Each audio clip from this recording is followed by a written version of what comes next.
We're back. It's another week. The worst year of our lives. Ow! Drew's hitting me. Dan. What's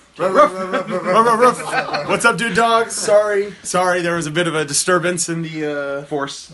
I was gonna make that reference. And I stopped myself. Anyways, it's June 12th, year 2000. We are emanating from Richmond, Virginia. I'm Daniel. Scott. Kelly. Drew. Worst year of our lives. You know how this goes. I'm here though. So You know the deal. I'm running the show.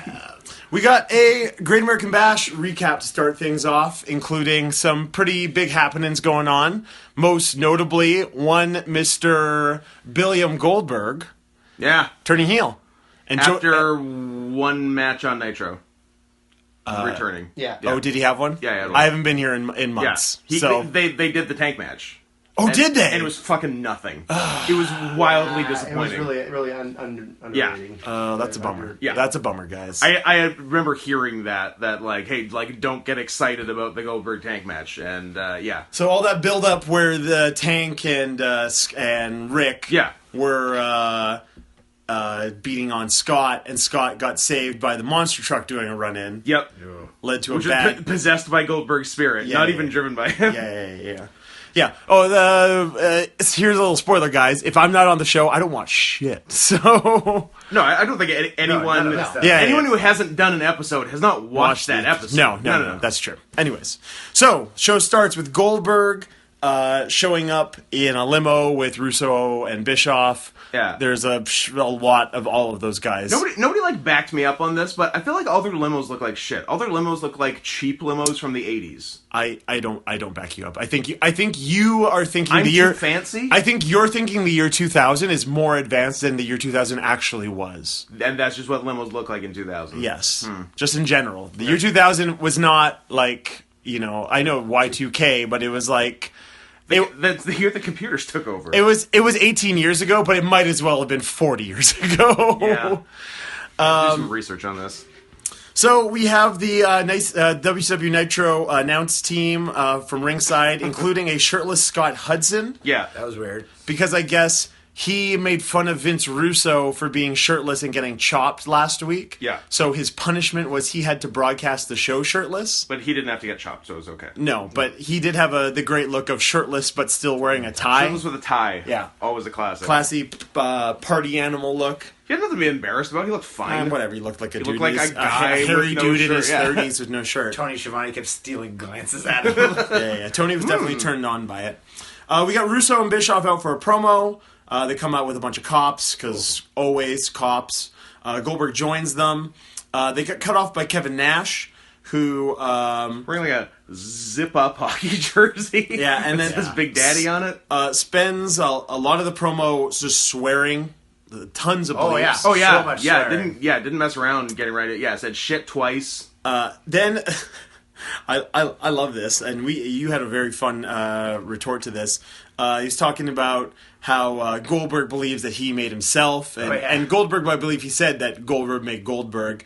Kevin Nash then went, oh no, Sting made Goldberg. yeah. Hulk Hogan made Goldberg. DDP made Goldberg. Kevin Nash made Goldberg. Kevin Nash ruined Goldberg. Kevin, straight up. And WCW. Go back to the end of 98, beginning of 99, when Kevin Nash takes over the regime of the booking, and that's the beginning of the end for WCW. It's the fucking taser on Goldberg, it's the finger poke of doom. He bankrupted a nearly unbankruptable company. I mean, like, don't get me wrong, the booking before Kevin Nash is train wrecks. Yeah. I mean, they would have gone out of business eventually. Not that he sped up the process. He 100% gave them a nice hard shove down the hill. So, anyways, he gets arrested. Vince Russo says, no, release him to my custody so he can face Goldberg. You can't do that. You can't just like release a criminal into the custody of an adult he was fighting. Yeah, that's not how that works. Well, also, like... Look, I'm a lawyer. It's not like Nash was even a criminal. What did he get arrested for? Fighting. Doing his job? Yeah. Going to the ring? Professional wrestling, which is illegal. Which, by the way, he was not going to do tonight. Oh, yeah. Yeah. Yeah, he had other plans. He said he had other plans, but he was so mad at Goldberg that he was going to make an exception and maybe wrestle tonight. Ridiculous. We got Jeff Jarrett and the Cat backstage, both wearing sick 2000s era sunglasses. I used to have a pair like Jarrett's, the like Bono yellow You ones. 100% did. I remember wearing Oh, them yeah, at yeah. one point in my life. They're rad. Jarrett says that he wants Hogan to get his rematch for the title tonight. He doesn't want to have to wait for Bash at the Beach, which I guess is the plan. And which goes great. And does Cat have some kind of power, I guess? I guess he's like a third. It's very... He's the commish. So what's Russo and Bischoff? They're the head bookers and writers. Do you remember that? When they were saying, before the reboot... They were distinguishing him? They're bringing them in. They're going to be the head of creative. I knew they were bringing... Yeah. But they made Cat commissioner? Yeah. They wrote that into At some point, he was made commissioner. This is like, what's that... Well, remember, Nash was Commissioner Nash, and then he was hurt. Yeah. And then when he came back and, like, inevitably turned face, there was some match that he lost probably on Thunder. But what's the power hierarchy? And what were you asking? Oh, I was going to say, what's that movie with Will Ferrell where he's in the story that's being written? What's the story? Stranger Than Fiction. Thank you guys for giving me an actual answer to Scott, who's just looking at me. Elf. Yeah, okay. Was it Stranger No, it was Stranger Than Fiction. Was it Alf? I don't Did he eat a cat? I don't think Will Ferrell's from Melmac, and neither is the cat. Anyways, he wants Hogan. So Nash is arrested. He's in the back. Hey, Wally, look at all this pussy I've eaten. Was it Wally? I thought his name was Ernie. No, I think it's Wally. Willie. Willie! It's Willie! All right, guys. After So people close. who listen to this, Anyone gonna freak out if I eat the apple? Hey, I'm glad that I already have the thumbnail for this Wait a minute. episode. We're good. Winona Ryder's on this picture? Somebody locked my dressing room. My iPod's in there. we go off the rails a lot. We're legitimately we're 6.5 minutes in. And That's fine. People don't care about the wrestling. If we just stopped doing Nitro and did the other stuff, we'd get more listenership. Probably, okay. So Nash is arrested. He's in the back of a squad car. There's a random child who shows up. I don't know where he comes from or how he gets there. I guess he's there with Nash. Yeah, he doesn't just sort of appear after Nash is arrested. He's berated by Vince Russo. We find out that I guess it's Nash's nephew. Which you have a great theory about. I'm going to save that until my theory at the end of the show, because it's when Nash is getting sympathy. So, Scott Steiner attempts to get at Vince Russo. He accidentally smashes the kid. He forearms the kid in the face. He kind of gets taken away. We have our first match. There's 8 matches on this show somehow, guys. Really? Yes. That probably surprises you. It does. Yeah. Yes. How many finishes do we have on the show? We'll get to that. I believe that. No, 4 out of 8 is not bad. The first As Meatloaf 3, taught us. It might be. It might be 4? It is 4 actually. Yeah. Yes. So there were 4 things that felt like matches. No, they all felt like matches. A lot of them just kind of. The main event did not feel like a match. Well, no, but it was. Anyways. So Terry Funk versus Big Vito for the hardcore title. Vito is co-champions with Johnny the Bull. Yes, because I guess they were awarded it from Bischoff after they helped Bischoff win it from Funk. Last week. Yeah. So Vito, for some reason, locks Johnny the Bull in his dressing room because he wants to go it alone, I guess. Yeah. By the way, Tom Guacamole messing up the match. This match was sort of a Big Vito face turn. A little bit. Oh no, but he jumped him at the end. Oh yeah. No, it wasn't. But everything up to the jump was like babyface. This was probably the best match on the show too. It was. 100% was. I think it was. Yeah. And the chronic tag wasn't bad. It was kind of uneventful. It had some good moments. It was short. I was also going to say, I'm basing that mainly on the fact that Chronic was in it. Lieutenant Loco versus the Artist was also not terrible. So, but, yeah. Anyways, those are the first 3 matches on the show, guys. You can turn it off after that. Yeah. So they brawl backstage. There was a cool spot where Terry pinned him down with a garage door and then hit him on the top of his big bald head with the chair shot. It was good. Lots of walk and talk. They used some water cooler jugs. They brawled over. Which, by the way, guys, if you're wrestlers, use water cooler jugs. They're great. They're hilarious looking. They make a huge sound. I still don't think they feel all that fun getting hit by them, though. Better than a chair at the same speed. Sure, I don't know. I was fine. Yeah, Drew took a chair the other day and he was fine. Yeah, but water cooler jug? If it was a jug, it'd be even... If it was jug, I'd be paralyzed right now. What are you talking about? There you go. Steve West swings a jug at my head. My neck is fractured. Steve West doesn't exist in this universe, so... Wait, really? But I guess he exists. Why wouldn't he exist? I don't know. I'm talking about WCW. I'm not talking about my personal lives. Oh, like our... Multiple lives? Last episode, you weren't here, but we didn't even do Nitro. We just got, like, deep into personal shit. Oh, I see. Well, you guys blew the podcast. This is the last episode now, so... what if this is just the last episode? We just stopped doing this. Just early June? Yeah. We can make it till the end of June, halfway through. Yeah, it'd be the worst half year of our lives. They go to DJ Rand's stand. DJ Rand, who never is there, but his stand is always there. Stand. Yeah, the freaking DJ stand with the go-go cages. Terry just kind of old man falls out of bed off of a go-go cage through a table. They brawl to ringside. By the way, I would say not even the gentlest table bump tonight, surprisingly. What was gentler? Oh, yes, never mind. You got it? Okay, yeah, I got it. We'll get to it. Yeah. So yeah, they brawl around ringside. Terry's head gets smashed into a table a bunch of times. All the while, I'm thinking, I hope Terry regrets this, like... tremendously. Like, looks back on his life and goes, man, WCW in 2000, I really shouldn't have taken all this shit. Like, I don't know why I did that. He got his ass kicked a lot. A Really should have done that moonsault to nobody. So on the good. wall. That match was actually Taking legitimately that good. powerbomb on the sand and the beach. Yeah, so they set up the table. There's an implant DDT onto a chair, which is his finish. His finisher. would be a finish. Yeah. But we're like, that table is set up. Yeah, they're going so through they're not it. done. So Funk just immediately gets up. Yeah, he basically no-sells it. Yeah. Not the last no-selling he would do. He did he get hit by a chair and then kind of comically fell onto the top rope? They took a while to set it up for some reason, but Vito hit him in the back with a chair, and then he like fell halfway over the top rope towards the table set up on the outside, and we were all praying that he would slowly and gently roll over the top rope, like that comedy spot that Chuck Taylor does into the ring. Yeah, where he just like rolls over the top rope and does a low impact senton. Yeah. We're hoping that's what Terry was going to do, but he stopped when he was like lying stomach first on the top rope. Yeah, and then Vito came to the apron and gave him just a straight up pile driver from there off the apron to the table, which was good. It was a finish. Yeah, and pinned him clean. And, like, the whole thing, he's like, no, Johnny, I can do it myself. And then he did it himself. like a fucking superhero. So, Big Vito, top 5, number 1. Then Superhero Terry Funk just no-sells a pile driver through a table and gets up to congratulate Big Vito on, like, hey, man, you beat me. Yeah, like, good on you. Gives him the title. Like, yeah, you deserve this. Yeah. And then Vito just hits him in the back of the head with the title. Because we can't have anything nice. No. We can never have someone to cheer for. Not the only kind of heel and babyface like confusion, because there's more of that in the next match, in fact. Yeah. People who are supposed to be heels acting like babyfaces. God. Vampiro is talking to a random hooded figure in the back. That I'm 90% sure is never paid off. I bet you we don't get a payoff for it. There's no way. It's not supposed to be Christopher Daniels, is it?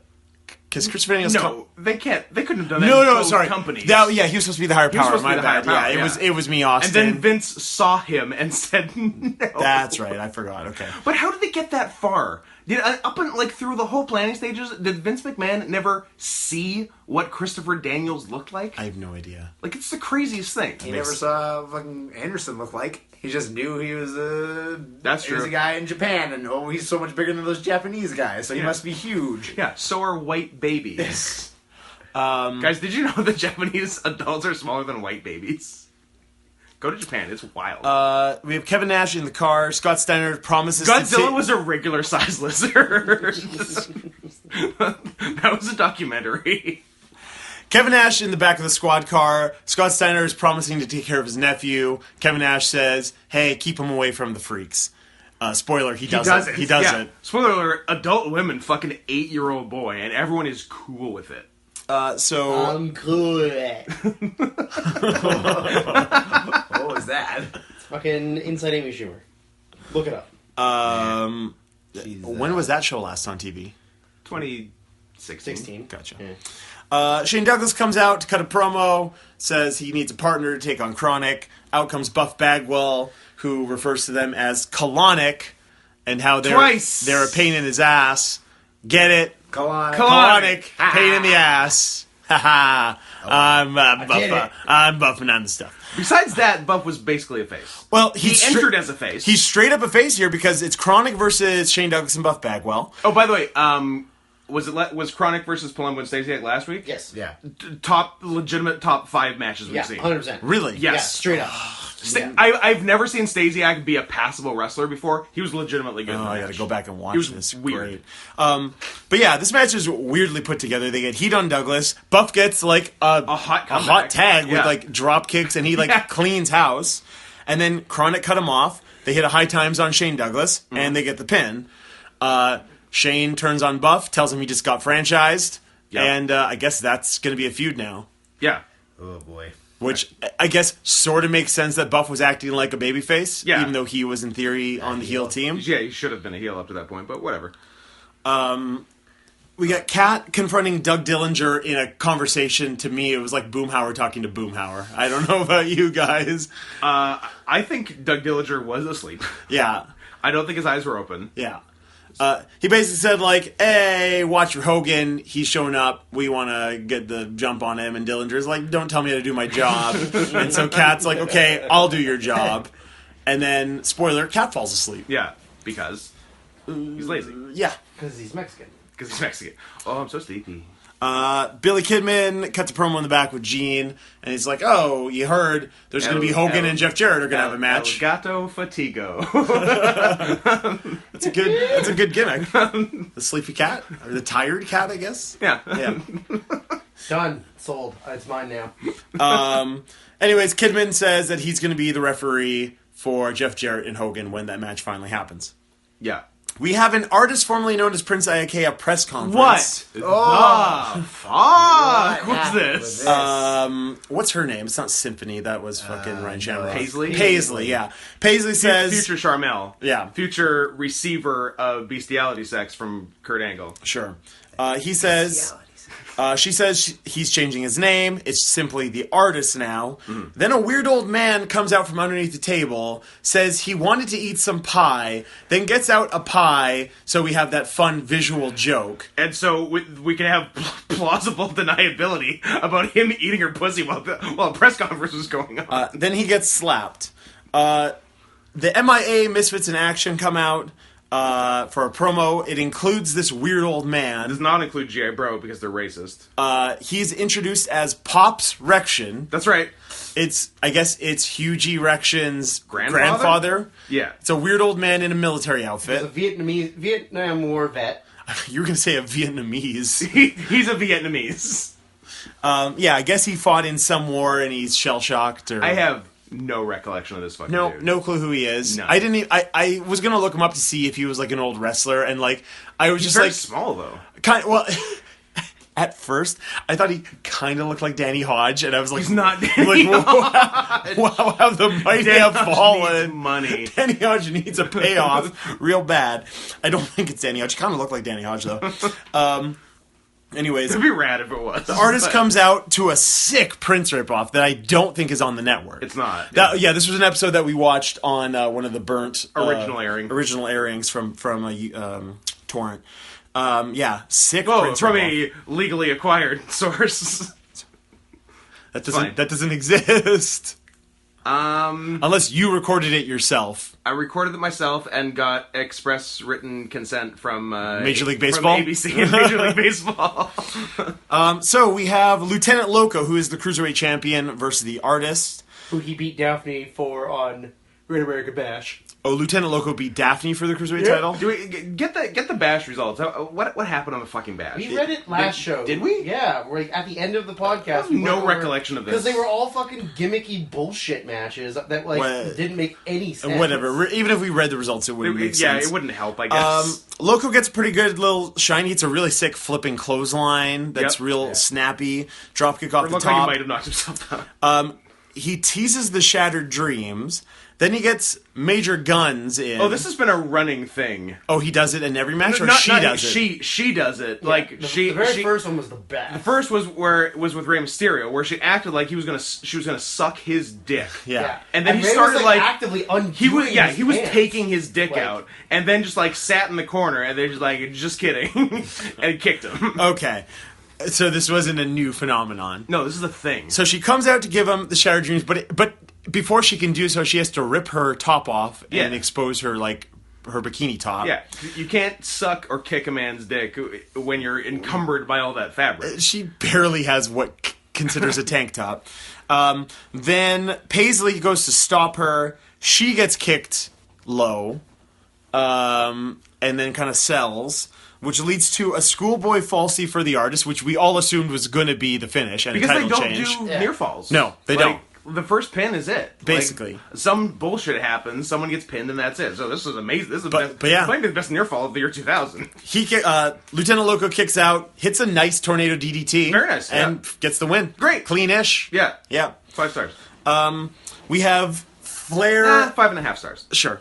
Flair and his family arrive in an current the year 2000 limo, not old. 1985. Was probably the same limo that Goldberg and them were. It's 100% the same limo. They show up and the cat's asleep on the job. Gato Fatigo. Because he's Gato Fatigo. They just kind of sneak by him. Then I thought this was kind of a funny bit, actually. Vince Russo's got a bunch of girls in the back that are not particularly good looking. They're just kind of like average looking girls who are like women, kind of dressed up nice. Yeah. And he's like, hey, like, yeah, I need you to entertain my, like, good buddy Bill. Whatever he wants, you provide for him. Champagne, coffee. Those are the 2 options he lists. The 2 C's. And they're like, yeah, sounds good. And then he, like, brings them into the other room. He's like, hey, Bill, here's some, like, ladies for you. And actually, he's like... the 3 C's. Champagne, coffee, and child pornography. That came out of nowhere. This podcast. You guys need to read up on Goldberg. This podcast is not about child pornography. If anything, it's bestiality. That's true. It is a lot more bestiality focused than child porn. I guess we got to pick a lane. Mufasa's really into scat. Anyways, Goldberg's not into it, and Vince Russo does like a turn on the girls to save face. He's like, "Yeah, you bitches, get out of here!" Like, Bill doesn't want any coffee. Who invited you? Hogan arrives. Business. Get out of here. This is business. Hogan arrives. Kat is miraculously awake. Yeah. And Hogan and him kind of judge. Hogan arrives in his Dodge Charger, which I guess he's apparently known for now. Sure. Him and the fucking Dukes of Hazzard, apparently. But it's black. I wish Hogan had turned up in the General Lee. That would have been rad. That would be sick, actually. He's just a good old boy. And then jumped out the driver's side window. Yeah, with Waylon Jennings there. He sang the theme, right? I'm pretty sure. Okay, good. He gets jumped by Jeff Jarrett, who smashes a guitar over him. The timing was rad because Russo was there, right? Was Russo the Cat? Cat was like blah blah blah, and one more thing, and like there was 1/8 of a second between Cat saying one more thing and Jarrett fucking blasting him with a cardboard guitar. Like, one more thing, blam! It's so good. And then we also see Horace Hogan laid out through a table. Yeah, just which dead over I'm there. assuming is the more gingerly table spot you're referring to. Yes. No. Yeah, I know. I'm joking. Okay, that's a joke. That's foreshadowing, guys. I'm a professional podcaster. I didn't know. You tricked me. Horace's chest was very red. I think it might have been a really sloppily painted NB on him. Yeah, I think. Yeah, that makes sense. Because he was covered in red. It didn't look like anything, but I think that's what it was supposed to be. I think they did it earlier, and it they did it later, like bled. Oh, so they gotcha. So he wasn't having fun, brother, tonight. And the reason he's not having fun, brother, is because he was the special referee in a Hulk Hogan match and turned face to help Hulk Hogan, which never happens again. Certainly not 24 hours later with a different referee. 24 hours from last night, not tonight. Spoilers, that happens again in a minute? I was going to say the next segment, but there's legitimately like 7 segments before that. It's the next match, however. No, it's not. Yes, it is the next match. Okay. Vince Russo and David come out to cut a promo. At this point, there is a random sign in the audience that says, "Yes, New York's top 5. New York's top 5.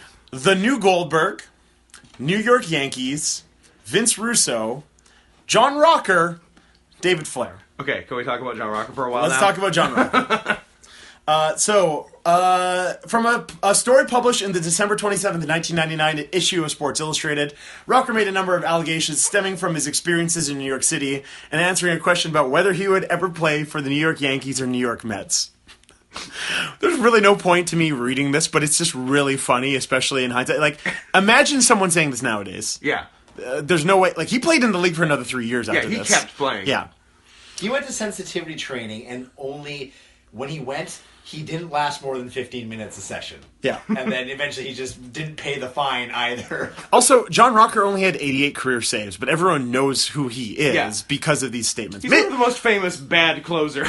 Maybe people nowadays don't know who Jack he is. Lemmon, boom, Glengarry Glen Ross reference.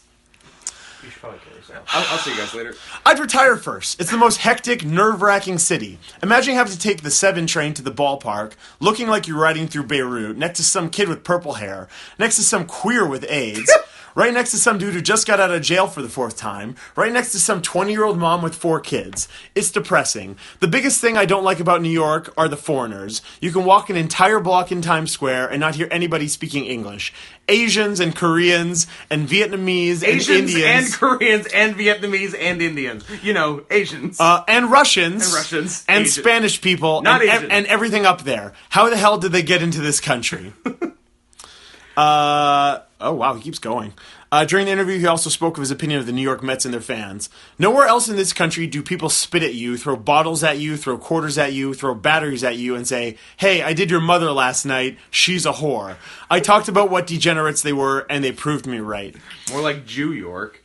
Do the one thing about his teammate. Oh, I missed that. Where It should be just below. It's like the next thing.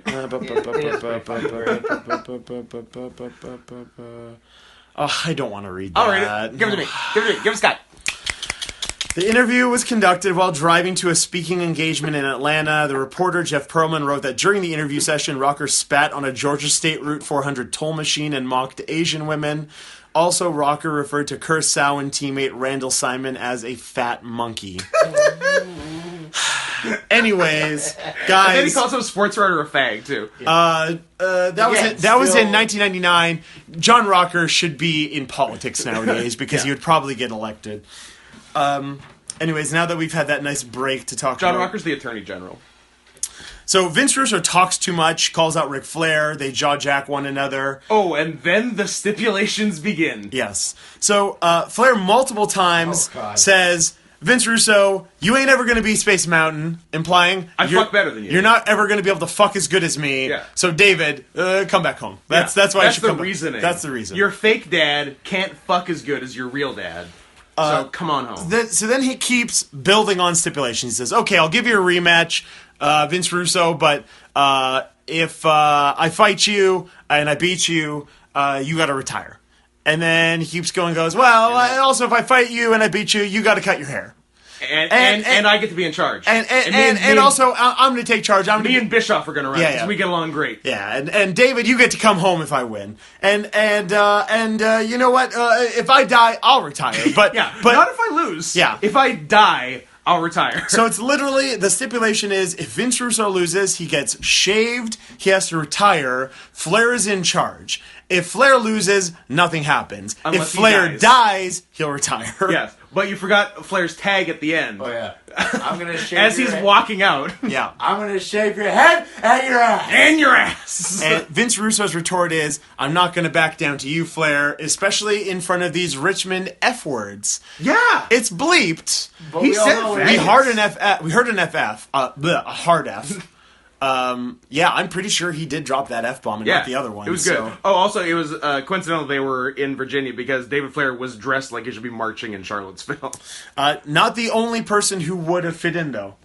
No. Yes, there's someone later on the show with a tiki torch. That's true, yeah. If they had their powers combined... I really want to see this person leading like an alt-right march. I think that would be really rad. funny. And not much sillier. No. Speaking... Oh boy. This is so off topic. But anyone listening to this should go and watch this on YouTube. There's a video of this dude who went to a KKK march in like South Carolina and followed along playing tuba. Oh, I've seen it. Yeah. Like sad tuba music. Oh, it's so good. so funny. Look that up on YouTube. It's real good, guys. Better than this episode of Nitro. Yeah. So we have Jeff Jarrett versus Hulk Hogan for the world title. Kidman's the guest ref. it's just kind of Hogan beating the shit out of him for the most part. Yeah. Beats him around ringside, chokes him with his belt, whips him with the belt. Jarrett begins to mount a comeback, and then Kidman shuts that shit down. Yeah, Jeff Jarrett goes to use a chair. Then Kidman stops it and throws the chair to Hogan. Yeah, Kidman, who has been feuding with Hogan up to and including yesterday. Yes.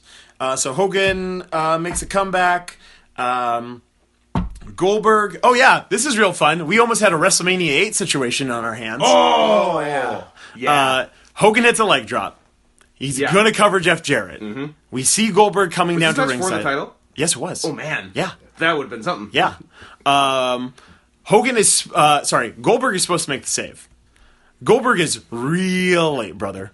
He's late, and he slides in. Trips over the bottom rope. Like, so badly that it looked like a heel doing it comedically. Yeah. But he's straight up fucked up. And, like, to save it, he kind of has to grab Hogan by the ankles and just kind of, like, turn him off. Yeah. Like, it was close. It's a stretch. I guess this doesn't have a finish. Don't be ridiculous. No, it doesn't have a finish. What it does have is kind of so-so spear on Kidman. Yeah. And then it's what the spear Kidman is one where they go down like really fast. The setup to the spear took about 3 years. Yes. Yeah, because it seemed like they were trying to position something where like someone dodged and got hit, but he just straight up hit Kidman. Yeah, it was like I think they wanted you to believe like he's going to spear Hogan, but Kidman's going to get in the way and take the bullet. It was so obvious what was happening. It was really just went straight at Kidman. Yeah, so bad spear on Kidman, but then he like immediately power chucks Kidman over the top rope to the floor. Yeah, like a one motion gorilla press to the outside. It was like wire work out of Crouching Tiger, Hidden Dragon. It was so great. And then, not to be outdone by himself, yes, spears Hogan. Yes. Lands the spear, cartwheels onto his feet. Yeah, like a handstand out of the spear into a cartwheel. Fucking great. Everyone needs to do spears like that forever. If you are a pro wrestler and you are listening to this and you do spears... First of all, get a water jug. Secondly... do spears and, like, find a way to cartwheel out of it. Yeah. It looked great. Looked awesome. Then... Goldberg's top 5, in case he wasn't last week. Although I think he made it last week. I can't remember. Yeah, I think he was. He's top 5. He's top 5. I wasn't here last week. Steiner, Goldberg, Chronic. Yeah. I don't... Slick. No, Slick was 5. Maybe Sting? Maybe Sting. I don't remember. Goldberg got the top 5 for his traps. Yeah. Oh, yeah. Yeah. Yeah. Goldberg looked like the same as he always does here, but somehow, like, 2 weeks ago, because we hadn't seen him when he came back, he looked ridiculous. Yeah. Yeah. Then, after the rad spear, we got a jackhammer on Hogan through the table. That was the gentle table bump. That was the gingerly table bump where an old man fell out of bed through a table. Placed him carefully through the table. And then G.I. Bro made the save. Yeah. And they all just kind of nonchalantly were like, yeah, okay, we'll leave. Yeah, like Russo just, like, very... just walked out of the ring. Like, he didn't even... Turned his back, walked out. Yeah.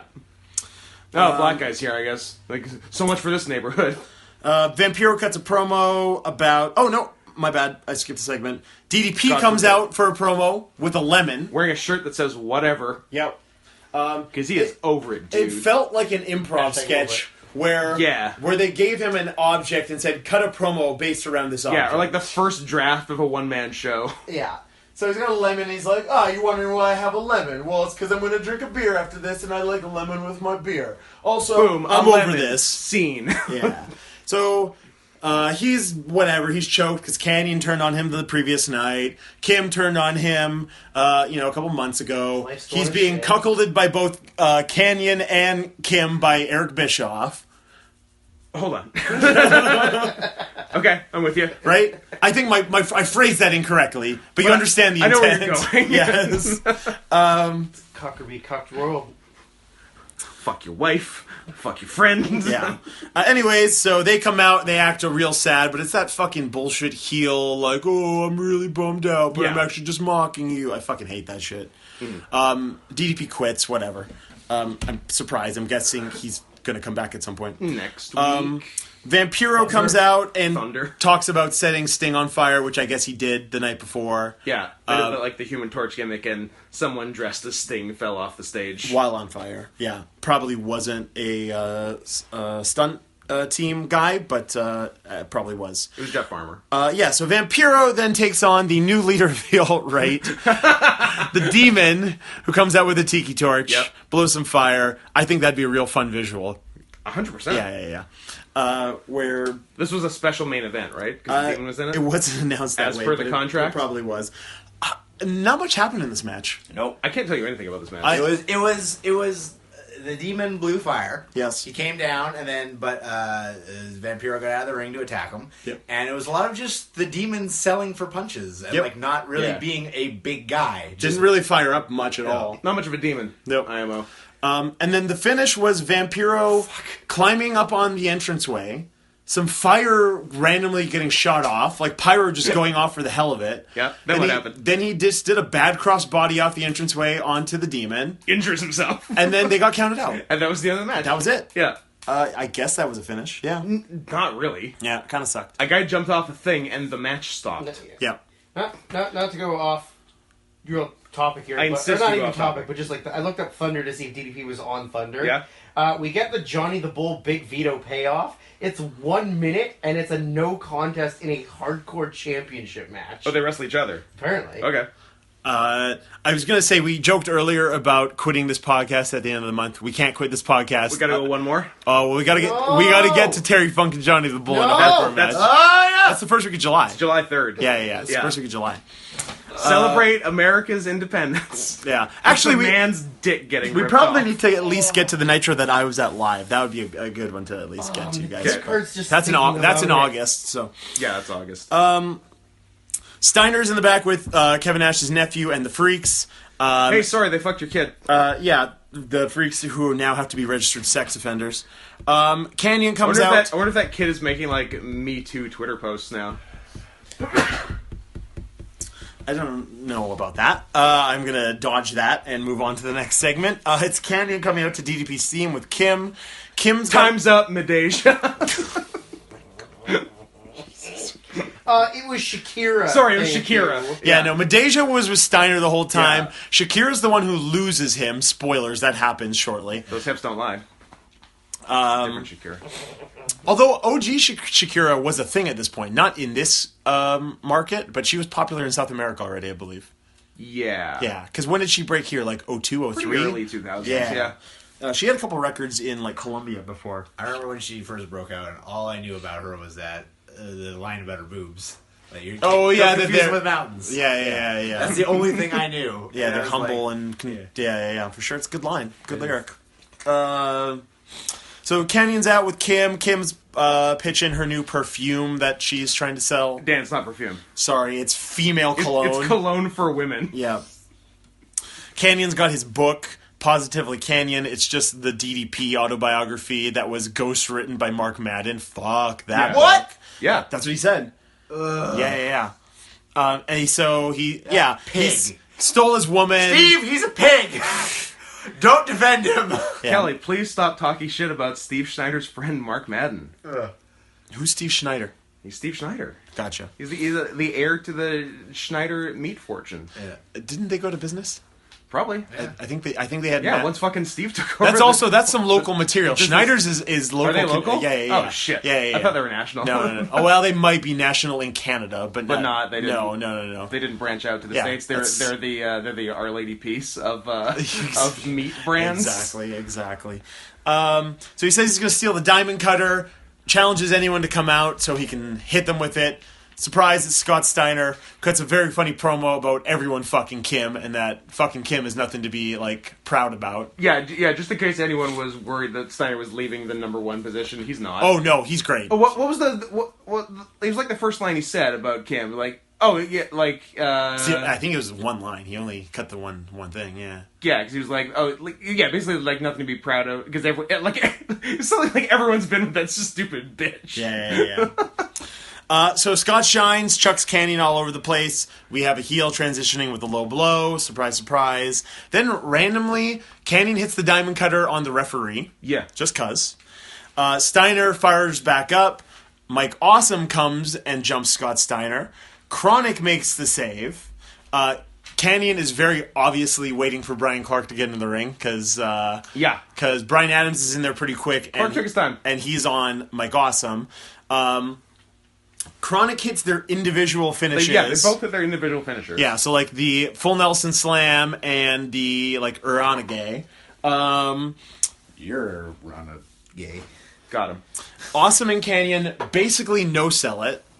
Yeah. No, And yeah, like, just, get, they like right up. no sell, get up and leave. Chronic chases them through the crowd. Kim goes to chase along with, but is cut off by Miss Hancock. She just kind of appeared from the crowd, didn't she? Yeah. She was in the crowd. Yeah. I guess turned babyface while I was gone. Yeah, sort of.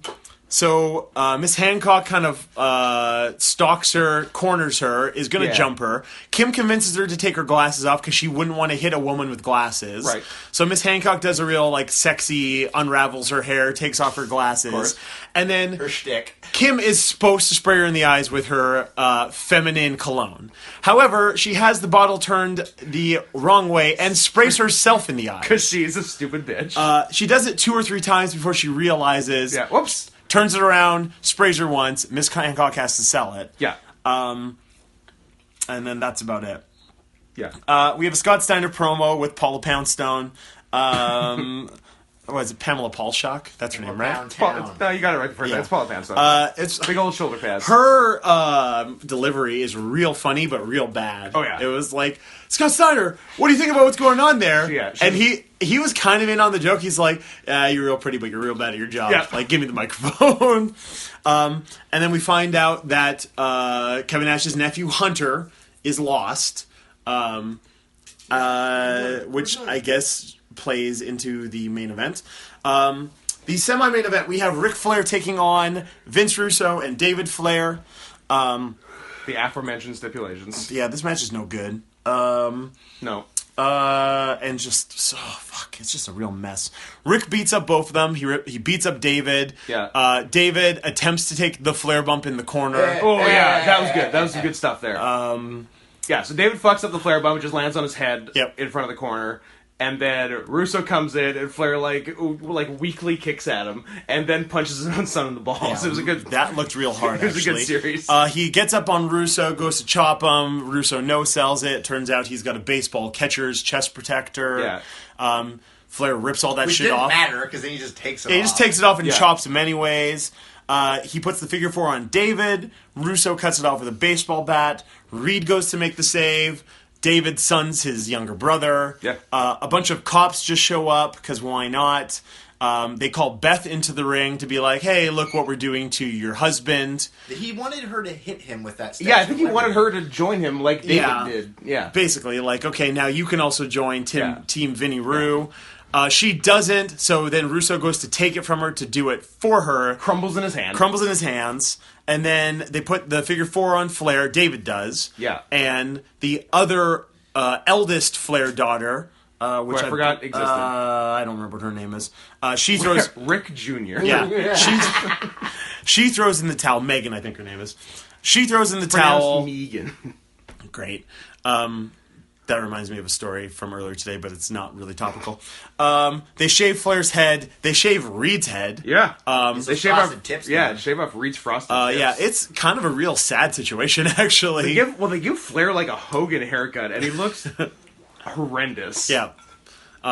They attempted to James Mitchell on Raven Reed, but I wish. lucky Yeah. for Reed, that doesn't happen. Yeah, blood. And then a fan throws a bottle at Vince Russo and hits him in the head, and I bet that felt real rewarding for that fan. That was a good shot. I felt good for him. We have the main event: Kevin Nash versus Goldberg, with all of the new blood at ringside. It's basically a squash. Yeah. He just kind of Nash gets one big boot at the beginning of the match, then Goldberg's on him the whole rest of the match. Yeah. Nash fires up at one point. All the new blood run in. He kind of bumps 3 or 4 of them, then gets cut off by Goldberg again. Well, he gets cut off by Goldberg, but how does he get cut off? Oh, good question. I don't remember. And the chair shot. Yes. Goldberg gets a chair, swings it at him. How no one has ever swung a chair. It was almost like you would throw it. It was think of the No Mercy diving like kind of. man thing, Yeah. except staying on your feet. Yeah. There's a good foot of real estate. Does not touch him. No, misses him. Which I guess is good and safe and didn't concuss him, unlike our friend over here who claims to have been fined by the chair shot but is asleep on the couch currently now. asleep. I didn't have a stroke on the car ride home. I think I'm fine. It's a win. Kevin Nash's nephew Nash. shows up. I guess he ran away from being Shakira. Statutory rapes. It's at this point where it dawns on me that I secretly hope it's actually Kevin Nash's child, but Kevin Nash wants to get sympathy, and so he will like still do an angle with the kid, but he also still wants to fuck. So he doesn't want it referred to as his son. So that's why he's like, oh no, you can be my nephew, but don't call me dad. Don't call me dad on camera. Yeah. It's not rape if your dick gets wet. It's not. That's gross. Scott Steiner comes out and fires up.